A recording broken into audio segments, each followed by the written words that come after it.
Friends, ఈ వీడియోలో ఒక బ్యూటిఫుల్ డ్రెస్ అయితే మీతో షేర్ చేసేస్తున్నాను. ఎంత క్యూట్గా ఉందో కదా. అండ్ ఈ ఫ్రాక్ అయితే నా దగ్గరే శారీ బై చేసి 2 డ్రెస్సెస్ అయితే కస్టమైజ్ చేయించుకున్నారనమాట కస్టమర్, మదర్ అండ్ డాటర్ కాంబినేషన్లో. సో మరి ఆవిడేం చేయించుకున్నారో నేను నెక్స్ట్ వీడియోలో పోస్ట్ చేస్తాను. కానీ ఆవిడైతే ఒక మాట చెప్పారు.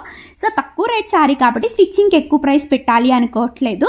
సో కానీ బాడీ మాత్రం కొంచెం డిఫరెంట్గా కావాలి నాకు, ప్లెయిన్ ఫ్యాబ్రిక్ యూస్ చేసి దానిపైన ఏమైనా వర్క్ కావాలి అంటూ అడిగారనమాట. కానీ మళ్ళీ వర్క్ చేస్తే ఎక్కువ రేట్ అవుతుంది కదా, అందుకని ఈ విధంగా చేయిస్తానండి అని చెప్పాను.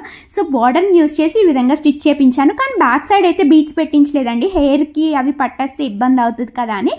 సో ఇది గర్ల్స్ కావచ్చు, పెద్దవాళ్ళకి కావచ్చు, అందరికీ కూడా ఈ మోడల్ చాలా బాగుంటుంది. బార్డర్ని అయితే ఈ విధంగా స్టిచ్ చేయించుకోవచ్చు. సో అందుకని వీడియోని అయితే సేవ్ చేసి పెట్టుకోండి, అలాగే మీ ఫ్రెండ్స్తో కూడా షేర్ చేసుకోండి. మరి నా దగ్గర ఇంకా 2 శారీస్ అయితే అవైలబుల్గా ఉన్నాయి, కావాలి అంటే బై చేయొచ్చు, లేదా నా దగ్గరే బై చేసి కస్టమైజేషన్ చేయించుకోవచ్చు. అష్రఫ్ ఫ్యాషన్స్ అనే ఇన్స్టాగ్రామ్ పేజ్కి వచ్చి మెసేజ్ చేసేయండి. మరి బాయ్.